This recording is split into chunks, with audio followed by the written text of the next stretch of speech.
All right, we're back again. We've got another MRE review by Matt. This is menu number 4. Remember, these all came from a 1991 packet. This is omelet with a ham, accessory pack B.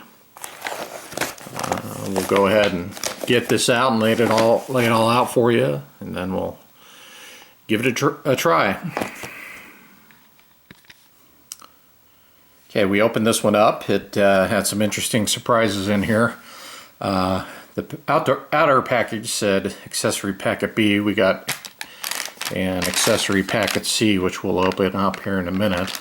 But comes with omelet with ham, potatoes au gratin. We'll look at those dates once we open those boxes.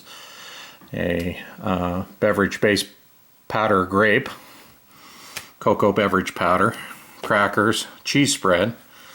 Looks like a little bottle of Tabasco. It's in pretty good shape. An oatmeal cookie bar. Of course, the old style spoon. All these accessories and everything had 1991 dates, with the latest being the 116th day of 1991. We'll look at the main and the side here to see if they're any later. We'll go ahead and use a modern FRH to heat these up, cheat a little bit. We know this didn't come with one when they issued it, but we'll break into the accessory pack here and see what's in it. Alright, here's the accessory pack C. It's got instant coffee, cream substitute, sugar, salt, chewing gum, matches, toilet tissue, hand cleaner, and candy. We'll open it up and see what we can find in here. Alright, we opened it up. We've got, like I said, toilet paper, matches, Chiclets gum, some Domino sugar, Taster's Choice, instant coffee, National Brands non-dairy creamer, iodized salt, wet nap moist towelette, and then the candy it described was milk caramels. Looks like it was done by the Lucas Confectionery Incorporated out of York, Pennsylvania. They look and feel okay. It's kind of hard. We'll give them a try. We'll go ahead and get everything out on the tray and see how it looks. We've got the entree and side dish out. Omelet with ham. It's got a date of 1052, 52nd day of 2091, and then potato au gratin in a dark green package. It's 10677. I assume that means the 67th day of 91, but I'll double check on that. Nevertheless, these are all still 1991 manufacture. Okay, we got everything out on the tray. The crackers came out pretty crumbly. They smell somewhat stale, but I don't think they're bad. The oatmeal cookie bar was in really good shape. We'll go ahead and give that a taste test. We haven't opened the caramels yet, but again, they look okay. I'm afraid the cheese is just not going to make it. It's pretty dry and clumpy, and it doesn't smell anywhere anything like cheese. It's obviously rotten, so I'm not going to take a chance with that. But here's what 30-year-old cheese spread looks like. The grape beverage powder has some weird gray clumps in it. I'm not going to risk trying that. I don't know if it's a bit of dry mold or moisture that got in there or what, but again, it doesn't look very good. But the other two drinks, the instant coffee with the creamer and sugar, they look okay. We'll go ahead and mix those up, and then the hot cocoa also looked and smelled okay, so we will try hot water in both of those and give those a sample.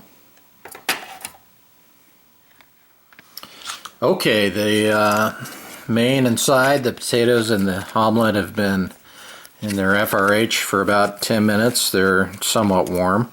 About as good as they're going to get, I guess. It's kind of kneaded around to distribute the heat. And we'll go ahead and open it here. This is the potatoes au gratin.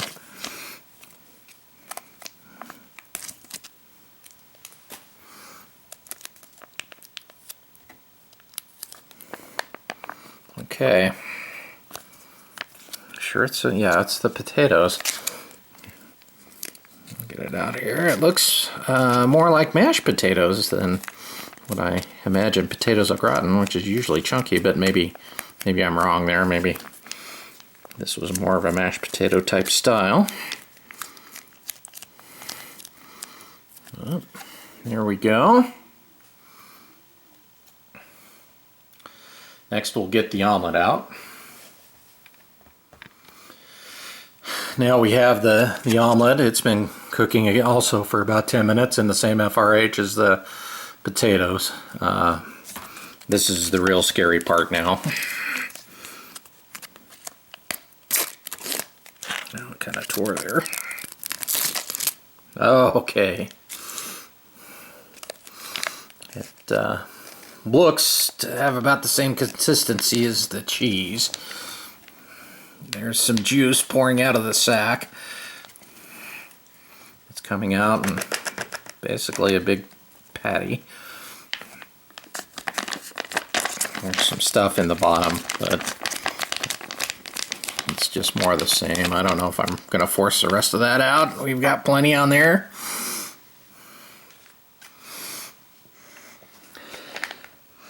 It smells somewhat cheesy, but just kind of has an off flavor or a smell to it. I don't know if I totally trust it. There aren't a ton of ingredients in this. However, it has eggs, ham, salt, sugar, sodium phosphate, some smoke flavoring, sodium nitrate, water, butter, hominy grits, white pepper, citric acid, and annatto powder. I guess we'll move on to tasting some of these.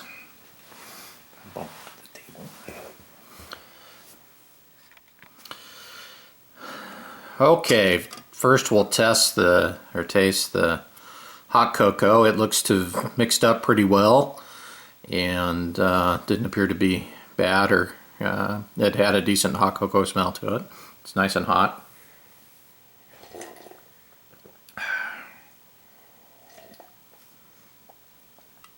It tastes very good. It's just your typical hot cocoa, instant cocoa mix. There's a little bit left on the bottom of the cup that hasn't totally dissolved yet, but I'm sure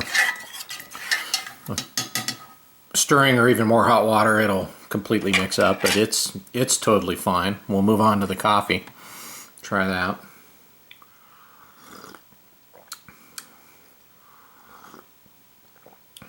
And yeah, that's your typical instant coffee. The creamer substitute in it is still good. The sugar is just fine, no problem there. It's a decent cup of coffee, mixed up well, and no real off taste or anything like that. Now, unfortunately, I can't try, or I'm not brave enough to try any of that cheese on these crackers, so I've just got to try them plain. Maybe we'll put some of the potato on it later on, but these were somewhat crumbly, but sealed well in the package.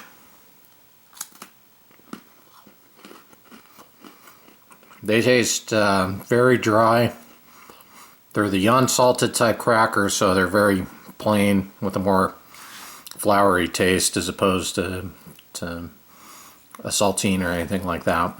But I wouldn't say they've gone bad in any way. They're just old. Of course, we have the oatmeal cookie bar, a compressed oatmeal cookie bar that was very well vacuum sealed and is very compressed. We'll break it open here. It just looks like a compressed meal bar. Should be okay. Let me try that.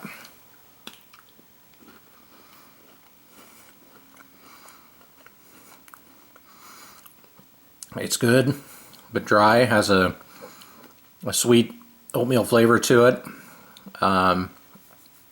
It kind of goes to powder in your mouth when you chew on it, but no off taste of any bad shortening or oils or anything like that in it. It's a little bit oily on the outside, but overall it seems to have handled the storage time well. Yep, that's good. We'll move on to one of the caramels. I took it out of the package. They're still somewhat soft and pliable. Not rock hard or anything. They looked okay and smelled okay. They weren't all stuck together in the package either, so that bodes well that they weren't in really hot temperatures. We'll give it a bite.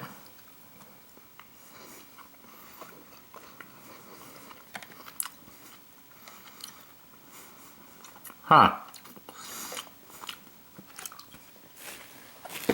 Well, it didn't taste all that great. In fact, I didn't finish it.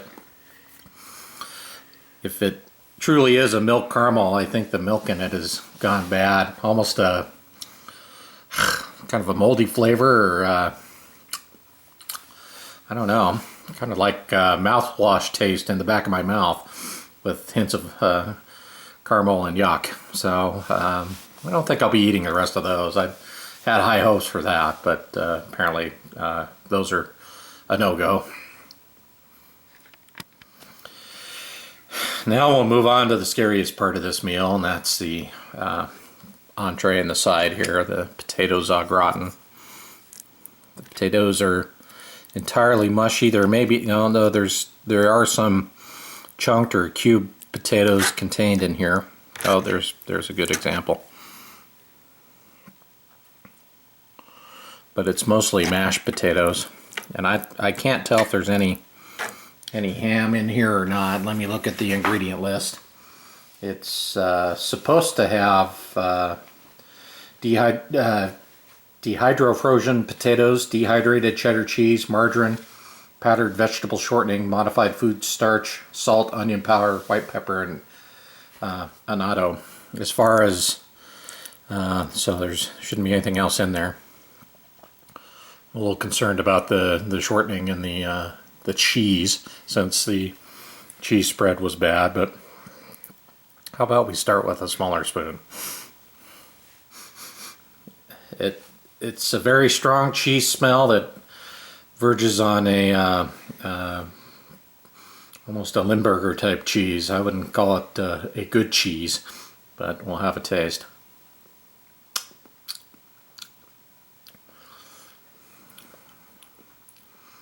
The potato chunks are still somewhat firm and don't have a lot of flavor. The mush that's on them, it's almost like a mashed potato, but I'm assuming that's probably supposed to be the cheese, the au gratin part, and it's kind of clumpy and grainy, and has a very, I don't want to say sour, but somewhat foul cheese flavor. I just don't know if these have stood up to the test of time. I'll try one more bite here. Just give it the old college try. Those are not good. Let me take a break here. I'm back. I was able to wash my mouth out with some coffee to get rid of that horrible potato, somewhat cheese flavor. Now we'll move on to the main event here. It's the omelet itself is very spongy, and obviously like a powdered egg that's been cooked too long. There are little chunks of ham you can see in this, but it still looks very dry on its face. There was some juice that poured out of the sack, but I don't know where that's gone because it's not there anymore. It's soaked back into the spongy omelet. The smell, again, has that strange cheese smell that is not so great. You can smell the ham in it, and that smells like processed ham, kind of a Spam flavor. But I'm going to start with a piece of just what looks like omelet with egg only, and we'll give that a try. I'm really not looking forward to this.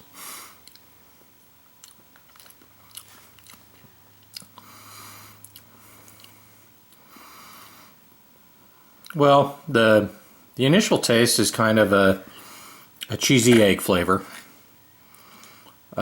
It's not all that bad. The eggs themselves, of course, don't resemble fresh eggs by any means, and they're a little compact. You can kind of get hints of a smoky ham flavor in the back, but it's all kind of masked by the Famunda cheese smell that you get there.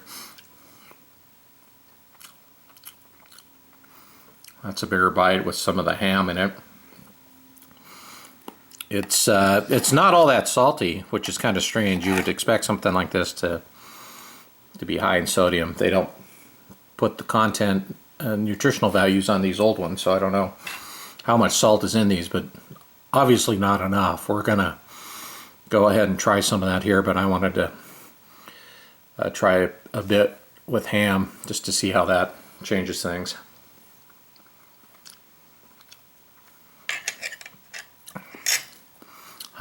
That doesn't really help. It's kind of like Spam that's been left out on the counter for a week or so. Kind of chewy. It's like Spam jerky. It's not good.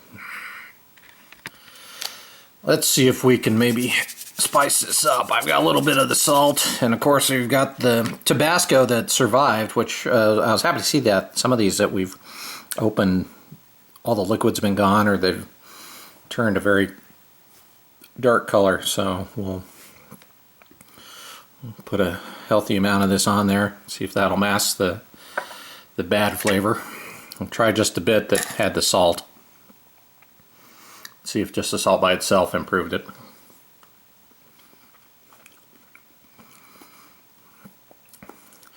No, I think that just made it salty Spam jerky with bad eggs. So, okay. And finally, let's try the bit. I did taste a little bit of the Tabasco by itself. It's somewhat concentrated and very hot, but still had good spice flavor to it. So here we go.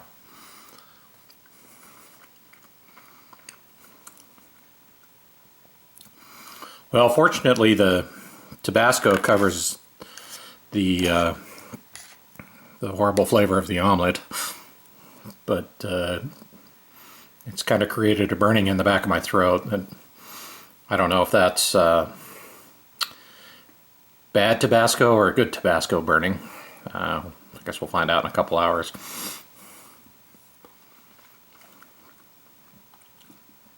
But yeah, you definitely have to eat this with some sort of seasoning. Well, overall, the sides, or the sides, except for the potato au gratin, survived. Unfortunately, the Grape Beverage Base did not. This one, with probably because of all the cheese and milk content in both the potatoes and the omelet, just didn't do well over the last 30 years. We'll test out the wet nap. Here is kind of the last thing we've got. It still actually has, it's still wet, has a alcohol type smell to it. It's still in good shape. Appropriate to clean up this horrible mess off my hands and face. A little bit weak in its makeup, but it's better than nothing. And we'll try the toilet paper out later, and I think the matches are probably okay. Well, thanks for joining me again in this 1991 Brown Bag MRE interview, or review. We'll be doing a few more of these. We also have some other new ones to feature, and I'll do a new preview on the website for some other ones we have, which include some very recent ones, as well as some first strike rations and a French and a Spanish 24-hour meal each, which should prove to be very interesting. Thanks for all your likes, and please share with your friends if you'd like to. Goodbye.